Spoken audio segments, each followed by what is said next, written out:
Donald Trump, the former president, has just revealed something jaw-dropping about Jerusalem. It's got everyone talking and wondering if it's a sign of the end times. But hold on, let's break it down together. Could this ancient city really hold the key to something huge? Stick around, because we're diving deep into this prophecy.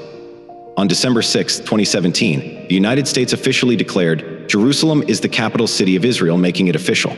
Former President Donald Trump also announced that the American embassy would move there from Tel Aviv. This move relocated the embassy of the United States to Jerusalem. Israel's Prime Minister Benjamin Netanyahu supported this decision, but America's Secretary of State, Rex Tillerson, clarified that it didn't settle everything about Jerusalem. He mentioned that discussions about borders and other crucial matters would continue between Israel and Palestine. Most countries and leaders around the world disagreed with Trump's decision, considering it unwise. The United Nations Security Council deliberated on the matter, and the majority of its members opposed the decision. However, America exercised its special power, known as a veto, to prevent the Security Council from taking any action. Countries like the United Kingdom, France, Japan, Italy, and Sweden said Trump's decision was wrong. However, some countries supported America's move. Guatemala said they would also move their embassy to Jerusalem. Other countries like the Czech Republic, Honduras, Paraguay, and Romania said they were thinking about doing the same thing. In Europe, Federica Mogherini, who helps with foreign policy for the European Union, EU, said all EU countries agreed that East Jerusalem should belong to Palestine if they become independent. For supporters of Trump, it was a moment of triumph, a fulfillment of his promise that seemed audacious at the time. For others, it was a controversial move viewed as disrupting the delicate balance of peace negotiations in the Middle East. In the years that followed, Jerusalem remained a focal point of global attention. Jerusalem has been at the center of conflicts involving three major religions: Christianity, Islam, and Judaism. This ancient city has been in the news lately due to the ongoing Israel-Palestine conflict. Its name is equally significant to Christians, Muslims, and Jews. Scholars believe the first human settlements in Jerusalem date back to around 3500 BC during the early Bronze Age. Around 1000 BC, King David conquered Jerusalem, making it the capital of the Jewish kingdom. His son Solomon built the first temple, which became renowned for housing the Holy Ark of the Covenant. However, the Babylonians destroyed this temple in 586 BCE, leading to the exile of Jews from Jerusalem. About 50 years later, the Persian king Cyrus allowed Jews to return and rebuild their temple. Over time, Jerusalem was occupied by various groups, including Romans, Persians, Arabs, Crusaders, and Muslims. Temple Mount, a compound on a hill in Jerusalem, holds religious significance for all three major religions. It encompasses the Western Wall, the Dome of the Rock, and the Al-Aqsa Mosque. For Jews, it is the holiest place, believed to be the site where Abraham was willing to sacrifice his son, Isaac. The Dome of the Rock is considered by Muslims as the place from which Prophet Muhammad ascended to heaven. The Western Wall is managed by the Rabbi of the Western Wall, is the closest place where Jews can pray to the Holy of Holies. The Temple Mount is also important for Christians, as it is mentioned in both the Old and New Testaments of the Bible.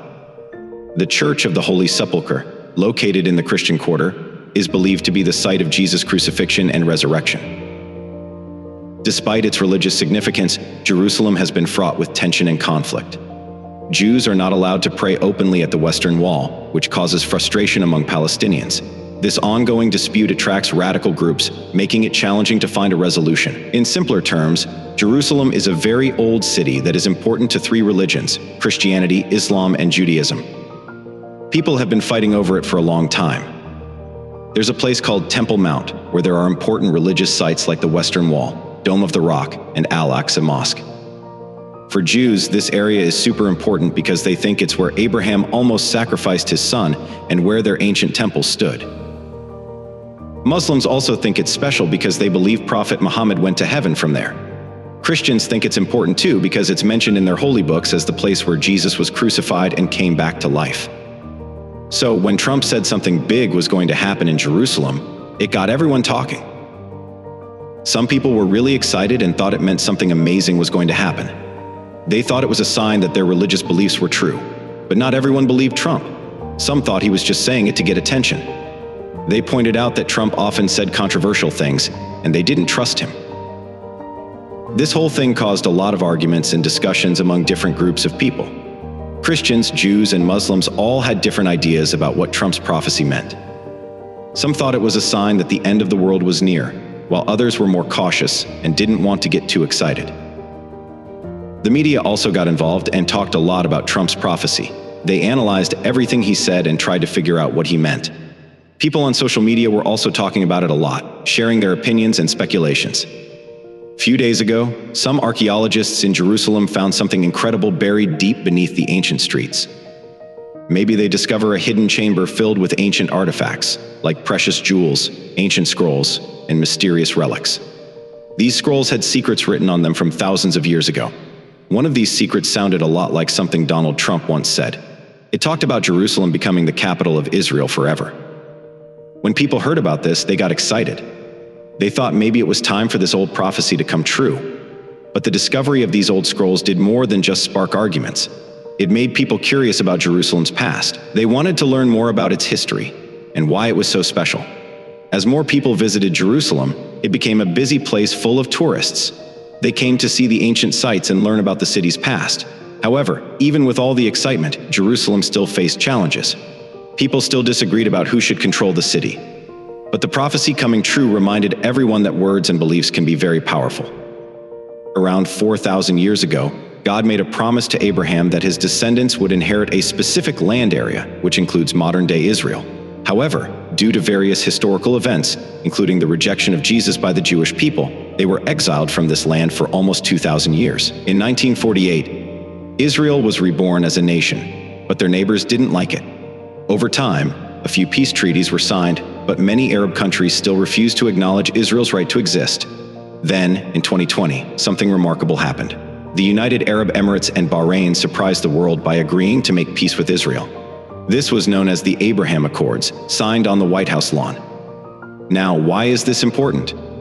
Well, there's a prophecy in the Bible that talks about a peace agreement being signed between Israelis and Palestinians 7 years before some major events, including the return of Jesus. This prophecy is found in the book of Daniel. Some people see a connection between the Abraham Accords and this prophecy because the Accords recognize Israel's right to exist in the land promised to Abraham. Some believe that the signing of these accords could be the beginning of a final 7-year period mentioned in prophecy. Now, there's talk about the Antichrist, a figure from biblical prophecy. But according to the Bible, the Antichrist is expected to come from Europe, so it's unlikely that any current world leader like former President Trump could be the Antichrist. In the peace process between Israelis and Palestinians, Palestinian leader Mahmoud Abbas wants negotiations to be led by the international community, specifically by a group called the Middle East Quartet, which includes the UN, EU, Russia, and the United States. If this happens, it could play a big role in the fulfillment of biblical prophecy. But let's not get too caught up in guessing who the Antichrist is. Instead, let's focus on the importance of understanding and fulfilling prophecies. The signing of the Abraham Accords is seen as a significant event in this context. Jerusalem is a city with a long history, often mentioned in biblical texts. Despite facing destruction multiple times, it was always rebuilt. Why? Because of a promise made by Jehovah in the Garden of Eden regarding the coming of the Messiah.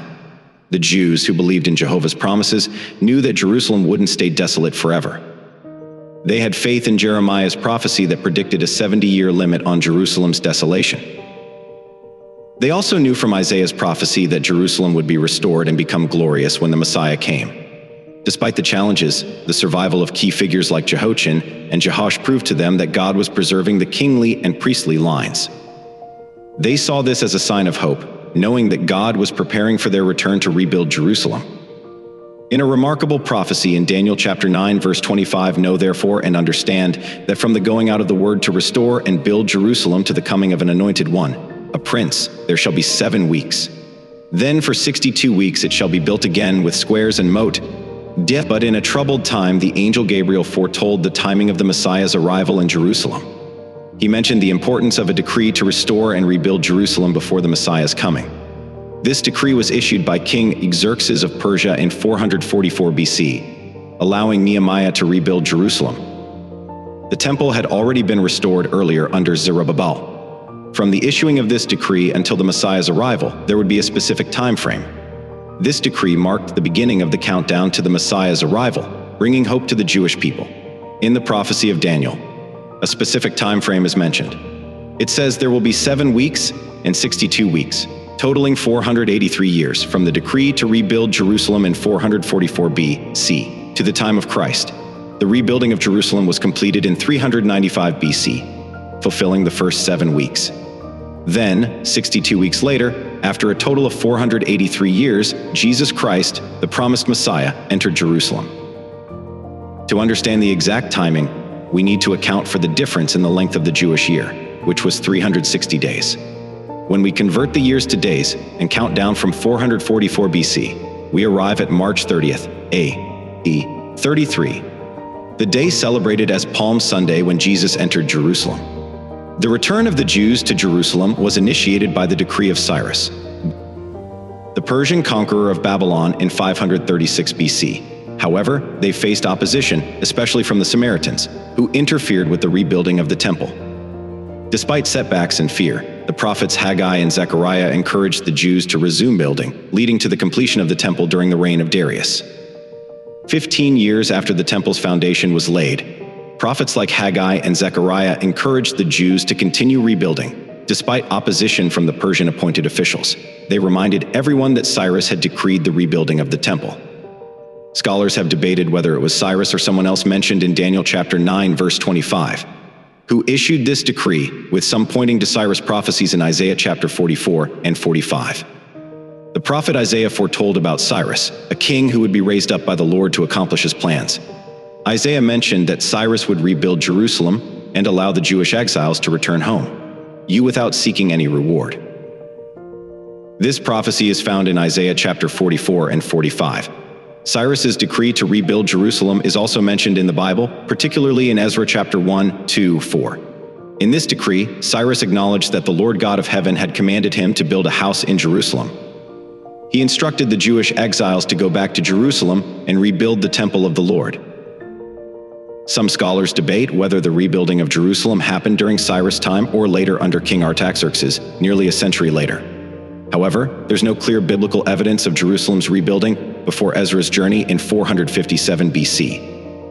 Despite the lack of biblical evidence, extra-biblical Jewish sources like the apocryphal Book of First Ezra and the Jewish historian Flavius Josephus suggest that Jerusalem's rebuilding started earlier. Josephus mentioned that after reading Isaiah's prophecies, Cyrus was motivated to help the Jews return to their land and rebuild Jerusalem and the temple. However, despite Cyrus' intentions, there were challenges in implementing the rebuilding plans. In Ezra, it's recorded that opposition arose, leading to a halt in the rebuilding process. During the rebuilding of Jerusalem and the temple, the people of the land opposed the efforts of the Jews. They hired counselors to sabotage their plans, causing trouble throughout the reign of Cyrus, the king of Persia, until Darius. Despite these challenges, the Jews were able to complete the temple within 4.5 years, according to Ezra chapter 6, verse 15, and they builded and finished it according to the commandment of the God of Israel, and according to the commandment of Cyrus and Darius and Artaxerxes, king of Persia. And this house was finished on the 3rd day of the month Adar, which was in the 6th year of the reign of Darius the king. During the 6th year of King Darius' reign, the completion of the temple brought great joy, as it meant the restoration of worship to Jehovah in Jerusalem. This was an important step as preparations were made for the prophesied final 7 years, which will see significant fulfillment of prophecies. During the first half of these final 7 years, known as the Great Tribulation, the 3rd temple will be built on the Temple Mount in Jerusalem. Animal sacrifices will resume, but they will be halted by the Antichrist, who will falsely claim to be the Messiah and God. This event, called the Abomination of Desolation, will trigger the second half of the Great Tribulation. During this challenging time, God will send 2 witnesses who will preach for 3.5 years, despite the Great Tribulation. Their preaching will lead to a great revival, as prophesied in Revelation chapter 7, verse 4, which speaks of a revival among the Jewish people. And I heard the number of them which were sealed, and there were sealed 144,000 of all the tribes of the children of Israel. This period will be marked by significant prophetic fulfillment, paving the way for the return of Jesus Christ. During the tribulation, there will be terrible famines, plagues, and natural disasters as God pours out his wrath against sin and wickedness. The Antichrist will sign a covenant with Israel for 7 years, but halfway through, he will break it and make war against Israel. He will commit the abomination of desolation by setting up an image of himself to be worshipped in the rebuilt Jerusalem temple. This marks the beginning of the Great Tribulation, a time of extreme trouble. At the end of the tribulation, Jesus will return, defeat the Antichrist and his armies in the Battle of Armageddon, and establish his earthly kingdom for 1,000 years.